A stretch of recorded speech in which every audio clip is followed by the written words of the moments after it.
Assalamu alaikum wa rahmatullahi wa barakatuh. Dear brothers and sisters, you're watching Peace TV. This is your host, Gabe Al-Romani, and I'm joined by my dear respected brothers and scholars, Sheikh Assim Al Hakeem, Sheikh Saleem Al Amry, and Dr. Ahmed. We are talking about a very important topic, and this is part of a greater topic that we've opened, the ideal Muslim family. And we've reached the ideal Muslim husband. And of course, our ideal model, role model, qudwa, is the Prophet ﷺ, as we said. And we've covered some examples and some points. We said that the first and probably most important character of the ideal Muslim husband is Iman. And we've mentioned a very important hadith that I would like to return to, if you don't mind. And that is the hadith that you've mentioned, Shaykh Asim, about proposals coming towards family, towards a woman. And that if this young man has good iman and good character, this should be accepted, right? And if this is refused, that there will be some fitna or trials and tribulation and fasad or immorality that will spread on earth. And a very important point that Sheikh Salim made was that if there's no good character, there's no good iman, right? That the two are tied together. Sheikh Salim, can you please comment a little bit on the issue of fitna and fasad that will spread on earth? What does this mean, and how is that related to? Alhamdulillah, salatu wassalamu ala rasulillah wa ala alihi wa sahbihi wa man wala man ittaba hudahu ila yawm ad-din. Amma ba'd. The hadith of the Prophet sallallahu alaihi wasallam, when he said, "Illa taf'alu takum fitna," it will be fitna, which is a trial, tribulation, and a widespread corruption. No. Widespread corruption, if the marriage is delayed, what will happen? What will happen? You see, Allah subhanahu wa ta'ala, He created a man and a woman and their biological needs to be fulfilled. If these biological needs are not fulfilled in the right manner, which is the marriage, that's what the Islam is encouraging. Islam is encouraging, Ya ma'ashar al-shabab, O youth, okay, if you are financially able and physically able, get married to fulfill that part, which is the biological needs. So if that is not fulfilled in the right way, it will be fulfilled in the Wrong way. wrong way, naturally, in the haram way. It will lead to immorality, it will lead to zina, it will lead to many, many issues. So the Prophet ﷺ, when he said, a man who has the good iman, deen, and khuluq, these two characters, and he added in the other hadith we mentioned previously that he is financially able. Okay, that is, we have to take into consideration. He said, don't marry Muawiyah because he cannot look after you. Okay. However, إِن يَكُونُوا فُقَرَاءَ يُغْنِهِمُ اللَّهُ مِنْ فَضْلِهِ. That's true. But you have to sweat, you have to toil as a man. Okay, because you are a shepherd. You have to look after your family. You are a caretaker. You have to take, because the father is giving you his daughter, the most beloved one to his heart. Okay? So that is very important. The Prophet ﷺ, in one hadith, I think hadith Julaybib, okay? And see the iman, Sheikh, mashallah. Iman solves many problems. Yes. Many problems. He was not good looking in our language nowadays. Yes. Not handsome. And he sent him to a family in Medina, telling them, the Prophet ﷺ is telling you, get me married to your daughter. Subhanallah. They looked at him. Naturally, as a father, as a mother, they were reluctant. The girl from behind the curtain heard that. Allah. She said, what are you discussing? The matter is over. I have accepted him. I have accepted him because this is what my Prophet chose for me. Allah. This is what my Prophet chose for me. So the iman, this is very, very touchy story, the story of Julaybib radiallahu anhu. That's true. Where are we today from that, subhanAllah? And of course, it can be on both sides, because this iman comes from the side of the women, from this young girl whom Allah has blessed with iman, and therefore she said, I'll accept this man And then he didn't live for long after that incident. When he married, he died as a in a martyr. battlefield. And she won the obedience of the Prophet, peace be upon him. It compensated for her both things. You know, even she didn't live with him for long, or he didn't live with her for long, therefore he died before even staying for a long period of time. But again, emphasizing the point of what are normally the qualities that people look for a husband, or normally family and a wife to be. Normally, people look after prestige, they look after wealth, they look after beauty, they look after influence, and I think income, that's the most important thing. However, we say, as the Prophet ﷺ told us clearly, that deen or religion comes first. However, he did not deny the other purposes or the other targets that people aim to, which is the beauty. It's good if you have someone who's, mashallah, a good believer, yet he's good looking, and he's at the same time a rich person, or a person who can support his family easily, we would say fine.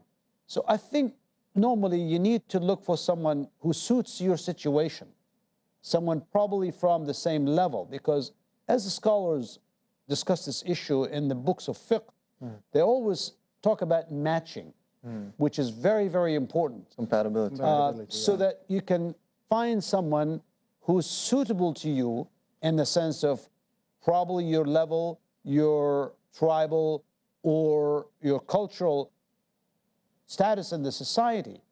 We're not saying this because we discriminate against someone who doesn't belong to us. However, it's going to lead the life smoothly.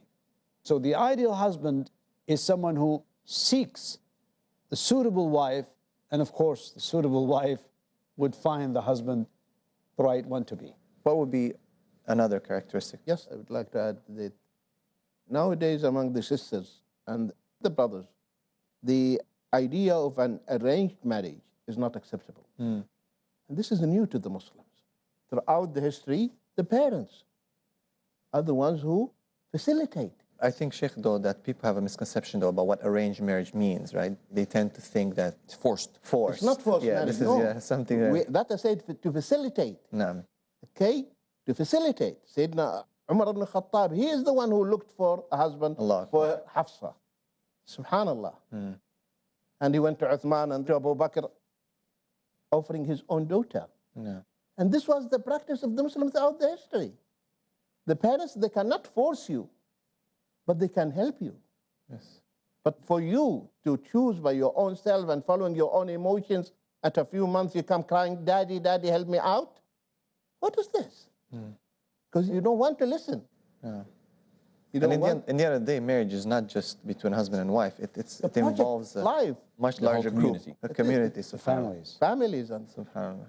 Subhanallah. so the iman is very essential.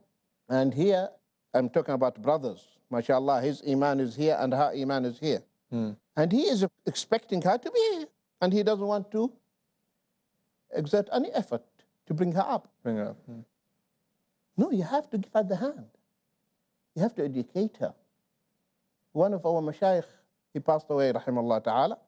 He said, the first agreement I made with my wife that we have to read the Quran every day together. Allah. And he said, this is my habit. They sit together and they read. When Allah subhanahu wa ta'ala said, Ya ayyuhalladhina amanu qu anfusakum wa ahlikum naran wa qudaha an-nasu wal hijara, O you who believe, save yourself and your families from the hellfire, whose fuel is men and rock.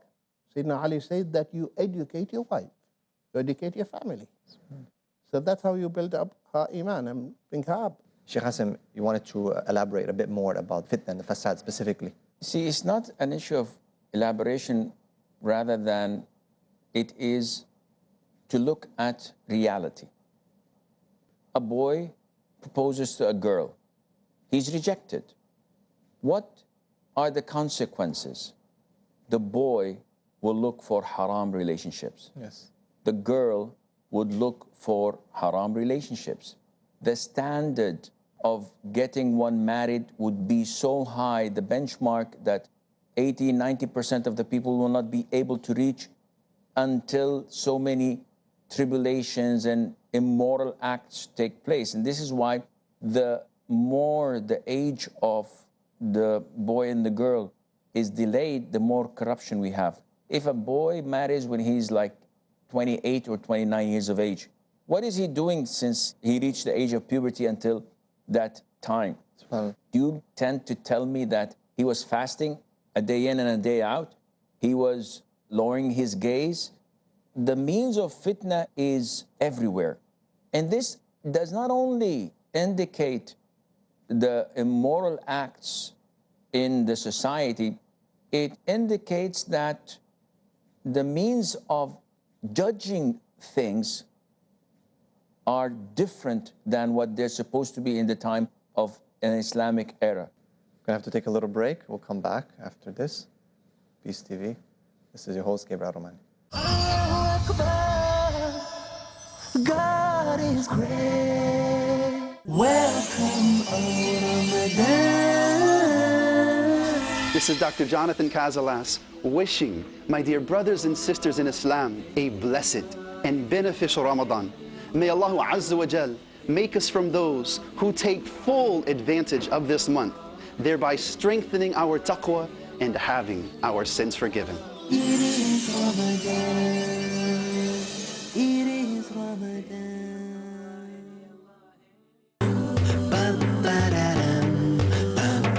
Zain, Pika and Daud Wansby Ali.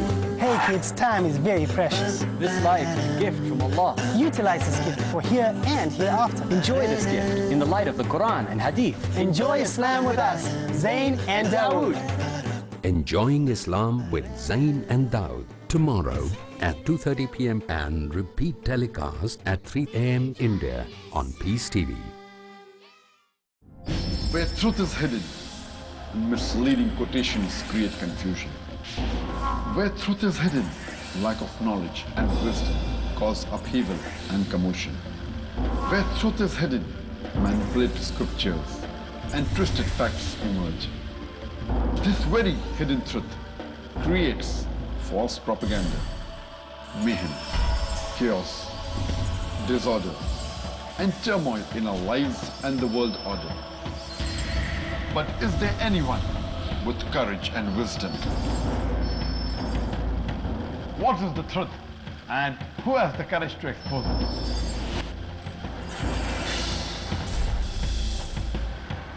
Because it's your right to know the truth. Watch truth prevail and lies perish in Truth Exposed by Dr. Zakir Naik. Next on Peace TV.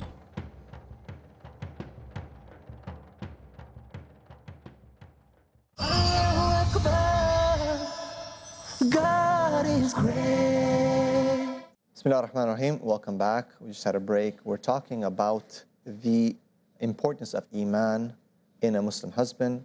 And of course, it goes two ways, the importance of Iman in a Muslim wife, and how Sheikh Saleem was talking about the husband bringing the wife up, mashallah, and trying to always exert some effort for both of them to live their lives with Iman. And we're kind of talking in relationship to the hadith about the fitna and fasad. Sheikh Hassan, you wanted to elaborate a bit more about that and about the fitna and the fasad specifically. See, it's not an issue of elaboration rather than it is to look at reality. A boy proposes to a girl. He's rejected. What are the consequences? The boy will look for haram relationships. Yes. The girl would look for haram relationships. The standard of getting one married would be so high, the benchmark that 80, 90% of the people will not be able to reach until so many tribulations and immoral acts take place. And this is why the more the age of the boy and the girl is delayed, the more corruption we have. If a boy marries when he's like 28 or 29 years of age, what is he doing since he reached the age of puberty until that time? You tend to tell me that he was fasting a day in and a day out. He was lowering his gaze.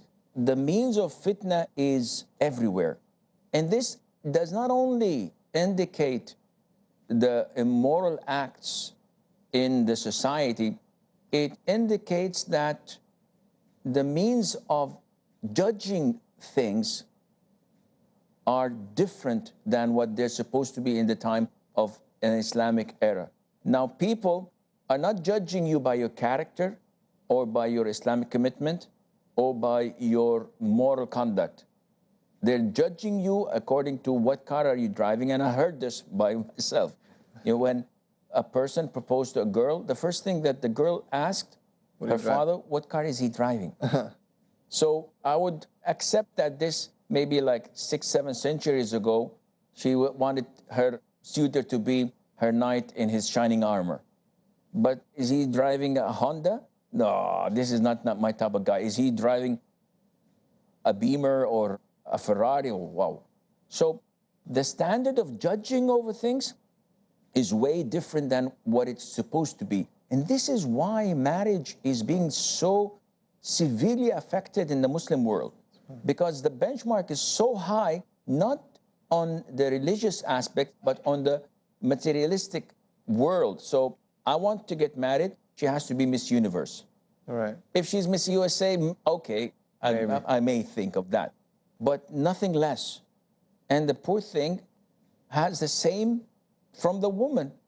He has to be this person, he has to be Brad Pitt or whatever in order to accept. If I may just add something here to the point where even in the religious commitment, we should not be so idealistic. Correct. In the sense that this person has to be a scholar or somebody who spends the night in prayer and fasting during the day and is really having all his time spent in the masjid. This is not the point. Someone who has the basic requirements of his deen. He has this taqwa, mashallah, he does his salah on time and in congregation. He's honest. He has all these qualities, but he may not be the best in that sense. And sometimes if we turn that person away or turn him back from accepting his proposal, we would not be finding the right person. And then the girl would stay without a husband. So again, if you intend as a husband to marry, then you need to raise yourself to the expected level of being a good Muslim. But at the same time, we're not asking that you should not marry unless you reach a particular point where below that you cannot be a good husband. And it might not be realistic. Grow. Right. You can grow up as you marry, along with your wife. And indeed, you find somebody who takes you up on both sides. That's what you need to emphasize. Yes, what will minimize the corruption is the early marriage, that the girls get married as soon as possible. Delaying their marriage, that will lead to the immorality, okay? Because especially the women, the duration is so limited, up to 40, that's it. After 40, finish. Okay, so if you are saying, I want to finish my university, okay, and then I have to secure my career, who's interested? No. Who's interested? Actually, and you know you're so now right. what the women are doing? Because they know soon that repository of eggs is going to be depleted. Right. They store them in banks. Right. So they find the loopholes. Okay, refer to them later. So this is against your nature. Many brothers, they approach me. They want look for sisters. And I told them, okay, what's the age? He said, okay, maximum 19, okay, 18, 20. Tell him she's 25, she's like my mom. That's true. They're not interested. They're not interested. Yes. So why should I marry someone? Because if she is in her 30s, how many children? What's the chance? And my prophet is telling me, marry those who are prolific and loving nature. Al-walud al-wadud. Because I want you to outnumber the nations on the day of resurrection. So I want to fulfill that wish for my prophet. And this one will not help me. So you see what happened to our mindset as Muslims. Say, no, I have to finish this and delay. You have to wait. A husband comes, you have to wait. He has to finish her degree. But then it's too late. And as you're right, we also get a lot of requests now from sisters who are in their 40s, and it says, I want to get married. So you naturally ask, like, sorry, sister, were you divorced? Or your husband died? No, I just never married. There's a famous article that was written in Arabic in Saudi Arabia about a woman who passed the age of early marriage. In fact, she, I think, reached about 40, and she completed her PhD. And she said, please take my degree and give me half a man, at least half a man. I can share a man with another wife. She said, after all these years, what benefit has this degree brought me other than not finding the right husband? Because everyone has this, not only just to fulfill the need for their own desire in the opposite gender, but rather you need to have this compassion and love that can only be happening when there's a man and a wife under the same roof. A man and a woman under the same roof with this legal bondship. That's what we need to emphasize. So the earlier the better it would be for marriage and both genders. And it's particularly for women because of the issues raised by Sheikh Saleem. I want to interject here with a question about the cultural acceptance of the marriage of the Prophet with Aisha radiallahu anha. We could address this issue, but it would take us a long time. It will take a long time, yes, but I just wanted to kind of interject there. What I would like to comment and add that nowadays we have a problem of demand and supply. Yeah, for example, I have 13 daughters with the grace of Allah Azza wa Jal. And I'm looking for suitable men to marry her. But when I come to marrying both boys and girls at an early age, we have to put, red tape. Maturity should be there. Yeah, you have to be careful because sometimes you may find a girl that is 14 years of age and she is an excellent, and she would be an excellent wife. And a mother and a housekeeper. And sometimes you get a girl that is 28 or 30 years of age and she is not there yet. Not there. And likewise with boys, you can find someone who's 18 years of age that you can depend on, that can be your rock. But you can find someone who's like in 35 or 40 years of age and is still a teenager, thinks like one, acts like one, and behaves like one. So we're talking in general sense. If you find that particular individual, and by the way, I was in Egypt a few years ago, and I met one of the shuyukh there. May Allah Azza wa Jal make it easy for all their shuyukh. And I dined at his house, and I saw this kid, like he was 15 years of age. And he says, this is my son-in-law. I said, excuse me, you mean stepson? I said, no, this is my son-in-law. He just married yesterday to my daughter, who's 13 years of age. I said, wow, this is utopia. This is, and I think the boy is, stable, and you can tell that he is reliable.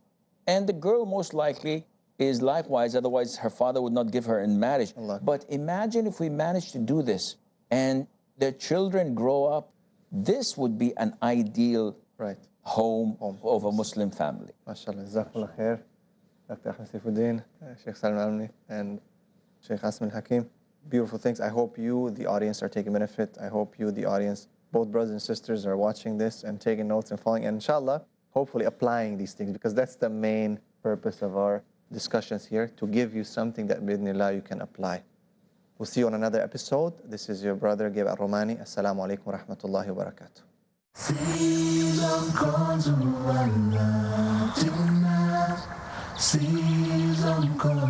the Lord